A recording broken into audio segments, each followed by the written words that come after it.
If you're new to pickleball or just wondering why a lot of your balls are popping up, here are 4 paddle control drills that will really help improve your game.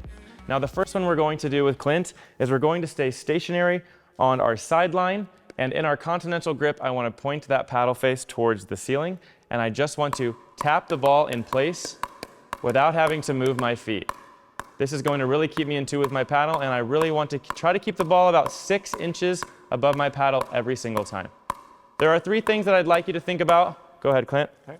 While we're doing this, while Clint is doing this, I really want you to focus on watching the holes of the ball. Now there are 40 holes in an outdoor ball, and if you can focus in on the holes, you're really going to dial in and give away and eliminate all of the things that are happening in your peripheral vision. As you'll notice too, sometimes if Clint's wrist gets too close to his torso, he's going to handcuff himself in this position, and it's going to keep the ball really close to his body. I want that wrist to stay nice out in front, and I want that ball to bounce somewhere around his waistline. Now this is very similar to like you would cook something over the stove. So if this was a frying pan and you're going to cook something, a skillet dinner for your family, I want you to keep it right around here.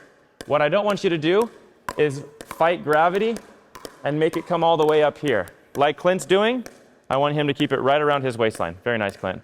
All right, for the second one, we are going to do that same thing, but we're going to walk to the end of the court and back with it. All right, I don't want you to focus on your feet. Your feet will push you in the right direction. Again, I want you to focus on the holes of the ball, keeping your wrist out in front and keeping the ball around your waistline. All right, Clint, let's see it. We're gonna start. I want you to walk all the way down to the other end of the court. Perfect. Keeping that wrist out in front and watching that ball, very good. And when you get to the other edge of our court, I want you to turn around and come on back. Very good. He's a pro, ladies and gentlemen. Very nice. If you own a paddle or just got a paddle and you own a ball, these are really, really easy things you can do in the comfort of your own home, so you don't have to go out to a court when you don't know a lot yet about the sport. Very good. All right, number 3, a little bit more challenging this time. We're going to flip our paddle while we're doing this. Now this one we're going to stay stationary on our line as well, okay? And the biggest thing I would tell you for this is to commit to the flip. Now when you know you're going to flip that paddle face has got to be extremely flat when it makes contact with this ball. If it's not flat and it's angled left or right, that ball's probably going to dart out of your strike zone. So again, we're going to stay stationary on our line.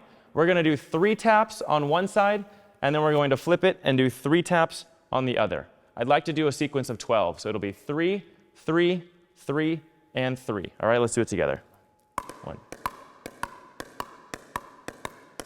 Very good. And then Clint's just going to do it by himself now. Again, those same 3 rules apply. Looking at the holes of the ball is very important. And keeping your wrist out in front of your belly button is also very important. And keeping that ball right around your waist. Very good.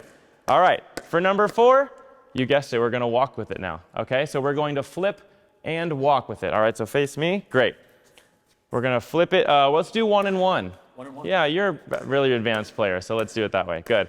We are flipping and walking. Not worrying about what our feet are doing, but just focusing on the holes of the ball. When you get to the sideline, you're going to turn around and you're going to come on back. Very good, Clint. It's all about control here, ladies and gentlemen. If you can keep that ball controlled on your paddle in these drills, you're going to have a much better time keeping control of the ball when you're on the court. Really nice. Nice. Very good. Nice job. If you're just starting out and don't have a net or don't know where to find a court, but you have paddles and a ball and a friend here, you can also do the last paddle control drill. Now we're going to act like the center line of our court is the net, and we are going to try to keep the ball in the air together and hopefully not have the ball scatter around. I just want to be really nice and controlled here. Trying not to handcuff ourselves. Good.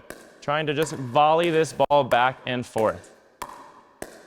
This is something very easily you can do in your driveway or in your living room or anywhere you have enough space to control this ball. All about control. Just keeping the ball in play. Really nice, Clint. Nice job.